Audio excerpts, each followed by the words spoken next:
Matthew chapter 5, verse 7. Blessed are the merciful, for they shall receive mercy. Blessed are the merciful, for they shall receive mercy. I want to talk about what we all need but find hard to share. What we all need but find hard to share. Listen, church, I'm not going to hold you long today.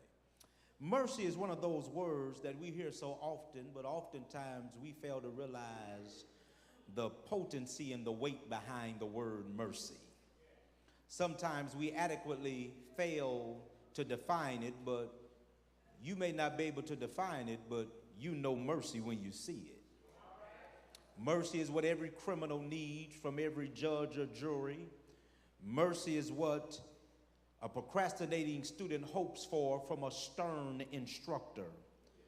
Mercy is what every loving mother shares with her child or children.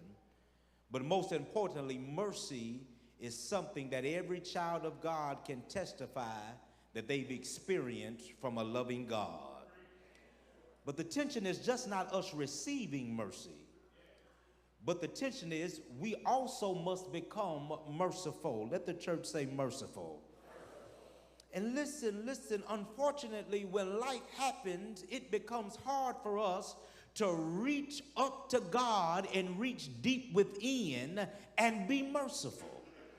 However, this is exactly what Jesus calls for you and I to do, to be merciful in all situations. Jesus here in this text is not only teaching from a mountain, but he's calling for you and I to have mountaintop living as it relates to our character.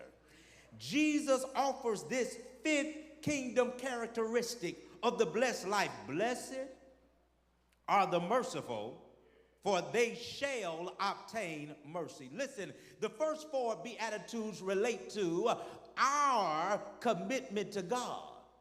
But the latter four of the Beatitudes highlight our relationship with our fellow brother or sister. Listen, we claim to be merciful. But church, being merciful is proven in our behavior. Church, so often we settle for a feeling. But can I tell you something? Our feelings are often fleeting. There are times where our feelings are as soft as a Posturepedic mattress, but then there are other times that our feelings are as hard as a concrete wall. Listen, mercy is the engagement of relieving somebody else's pain. I know someone is saying, Reverend, do you mean to tell me it's my responsibility to help relieve somebody else's pain when I got my own portfolio of pain that I can't hardly manage? I got bills, I got problems, I have weird family dynamics, and you say I have to help somebody else through their pain? Absolutely, because the uniqueness of our Christian journey, when we have enough faith to help somebody else, God has a way of working on the very situation that we're struggling in. Who in this house can testify that you've taken the leap of faith to go the extra mile when you felt that you didn't have anything to give, but while you were doing God's work, God was on the other end of the line working on your situation? Look at your neighbor and say, neighbor, God knows how to work on both ends of the line. Listen, this is the take-home truth, and I'm in my seat. God's active compassion in our lives should motivate us to be merciful. This is the deed to do. Live a life of compassion and extending to others, as one day you'll need the same treatment. I believe I'll say that again.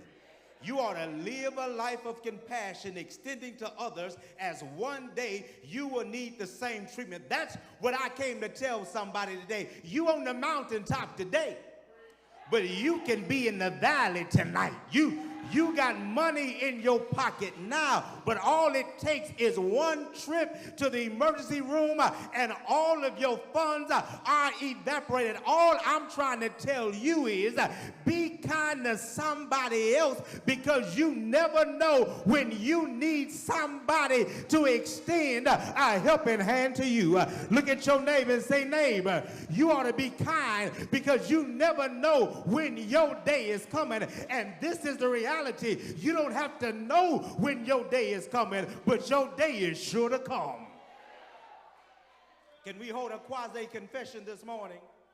Many of us find it hard to be merciful because, in the words of Max Lucado, there has been a crash that our hearts have endured, and it has caused a proverbial oil spill of blackness in our lives.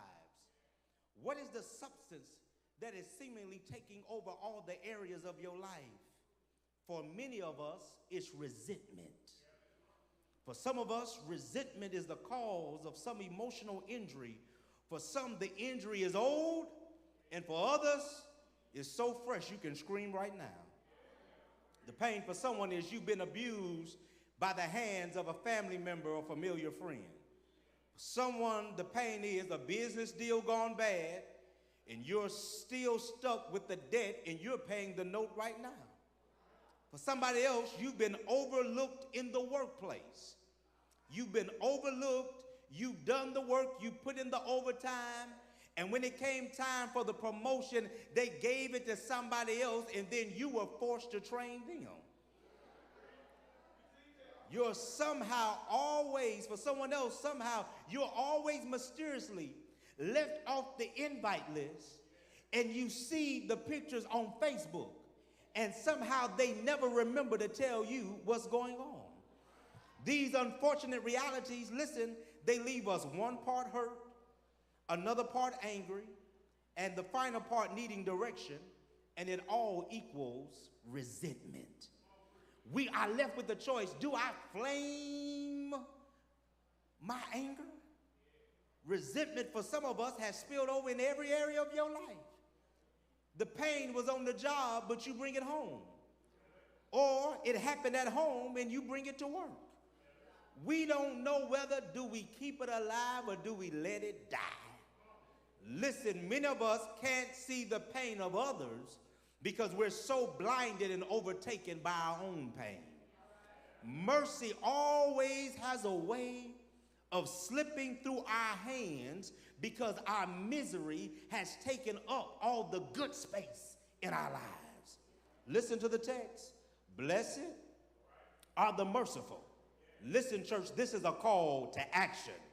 However, the action is based on an attitude. Being merciful is calling us to have an opposite attitude of our nature. There is something inside of the best of us that tempts us and lures us to be selfish, revengeful, and sometimes indifferent. These are seemingly the easiest emotions to have when somebody else is in need. Can I ask you a question? What is your response when you're confronted with someone who needs compassion? Do you always have an excuse of being busy? You so busy that you don't have time to help anybody else? Or do you really have the spirit of indifference that grabs you and you don't say it within? You never say it, rather, you never say it out loud, but you say it within. It ain't my problem, it's their problem. Or do you offer up the religious response? You know, we sanctified y'all.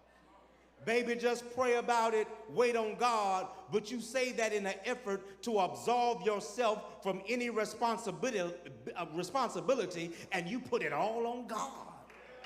We fail to show mercy when we lack the urgency and cultivate a spirit of empathy for others. Listen, the depth of mercy is not simply seeing the need, but mercy goes beyond observation. Being merciful is the ability to step into somebody else's skin and to feel their pain and to walk a mile in their shoes and to see what they see and feel their hurt and feels the highs and the lows of their existence. That's mercy. The name is Irma Bombeck. She shares an interesting story about one day when she's in the airport waiting for a flight. She was reading a book in an effort to shut out everything around her. This is what she says. A voice next to me, belonging to an elderly woman, said, "I bet it's cold in Chicago." Stone-faced, she replied, "It's likely. I haven't been to Chicago in 3 years." The woman persisted, "My son lives there." "That's nice." She said, "My eyes were intent on my book," but the woman followed up and said, "My husband's body is on this plane." We've been married 53 years. Bombeck said, "I don't think I never detested myself more than I did at that moment. Another human being was screaming to be heard, and in desperation, I had turned into a cold stranger that was more interested in a novel than in the real-life drama that was right at my elbow." Bombeck reports the woman talked numbly and steadily until they boarded the plane. Then she found her seat in another section, and Bombeck, she hung her coat up in the overhead compartment, and all she could hear was the lady's mournful voice, "I bet it's cold in Chicago." Can I tell you something, church? We never know who God has around us that needs mercy. This is my question. Who's screaming near you in the tone of simple human need? Who is screaming saying, "I just need you to give me a little attention"? Ray Pritchard explains mercy like this: "I see the need, that's recognition. I'm moved by the need, that's motivation. I move to meet the need, that's action." Can I tell you what mercy looks like, New Hope? Mercy looks like feeding the hungry, mentoring the lost, counseling the hurt, and giving a listening ear.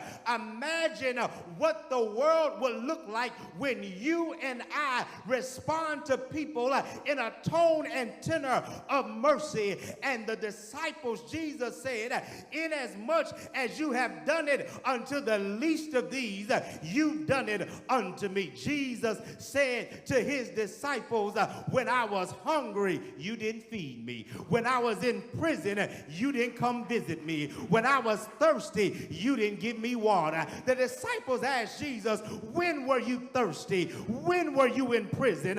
When were you hungry?" Jesus said, "Inasmuch as you have done it unto the least of these, you've done it unto me." Church, all I came to tell you is show mercy. Listen, as you hope for mercy, you got to show mercy. Look at your neighbor and say, "Neighbor, as you hope for mercy, you got to show mercy." Let me put it where you can get it. While you praying for God to take care of your family, if you see somebody else's family in need, you got to give a helping hand. While you praying for God to bless you, you ought not mind blessing somebody else. While you praying for God to bless your church and you see another church in need, you got to be a blessing to somebody else. Why you saying, "God, take care of me and my babies," and you see a single mother struggling with her kids, just not babies but teenagers, you got to be able to help them. While you're eating and you see somebody who's sick and can't get out of bed and get something to eat, you got to run to Chick-fil-A, run to Tzatziki's, run to Sonic and say, "I know I'm in need, but you're in much greater need than I am." You got to show mercy. Look at your neighbor and say, "Neighbor, show mercy." I'm done today. We go on and eat dinner together. Finally, let's look at the consequences of being merciful. Blessed are the merciful, for they shall receive mercy. Listen, church, this is in the emphatic. Those who show mercy can receive mercy. Listen, this is conditional. Jesus says you can't expect to get mercy and you don't want to show it to anybody else. This is a word of encouragement for each of us that press past our selfish nature into the selfless territory of compassion and love. This is the only beatitude that the promise is the same as the condition. I wish y'all were hearing me today. In the beginning of the text, mercy is a deed to do. But in the end of the text, mercy is a reward to receive. Listen, the more we realize how merciful God has been to us, it ought to awaken something inside of us to run and show mercy to somebody else. When you start realizing all of the mercies God has given you that has been free without cost, and this is the reality, we are always undeserving of mercy. Listen, I'm done. Mercy is a gem that everybody wants, but none of us really deserve. I'll say that again. Mercy is a gem that everybody wants, but nobody really deserves. I'll close with this story. The French army never had a reputation for being soft on crime. They called for a disobedient soldier's execution to make a statement of warning to the other soldiers. The soldier's mother could not bear the thought of the emotional pain of losing her only son. She humbly approached the leader Napoleon, begging for a pardon. The emperor replied, "Your son has committed this certain offense twice, and the law and justice demands his death." The mother responded, "Sir, but I don't ask for justice, I plead for mercy." Napoleon responded, "Ma'am, your son doesn't deserve mercy." She said, "Sir, it wouldn't be mercy if he deserved it, and mercy is all I ask for." Napoleon replied, "Well then, I will have mercy on him," and he spared the woman's son. I don't know about you, but doesn't that sound like somebody you know? Doesn't that woman's plea and her intercession for her son sound like somebody you know? Maybe that's been your mama who pleaded on your behalf. Maybe that's been your grandmother that stood in your stead and prayed for you when you couldn't pray for yourself. But it sounds like somebody better than your mama, better than your grandmama, better than your sweet mama or your auntie. It sounds like Jesus. Jesus has a way of giving us mercy even when we don't deserve. Shake your neighbor's hand and say, "Neighbor, I thank God for his mercy." Is there anybody here at the New Hope Church on Mother's Day that can stand and say, "The only reason why I'm standing is because of God's mercy"? Amazing grace. How sweet the sound that saved a wretch like me. I once was lost, but now I'm found. I was blind, but now I see. Have I got a witness here? I got to leave you alone, New Hope, but this is somebody's testimony. Your grace and mercy, it brought me through. I'm living this moment because of you. I want to thank you and praise you too, because your grace and mercy brought me through. God bless you here, sweet children. Shake somebody's hand and say, "Neighbor, when you look at me, you're not looking at a professional. keep holding their hand.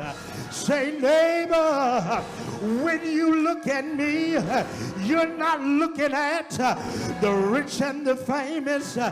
Neighbor, oh neighbor, when you look at my house, you're not looking at brick and mortar, but hold their hand and say, neighbor, when you look at me, I'm a picture of God's mercy.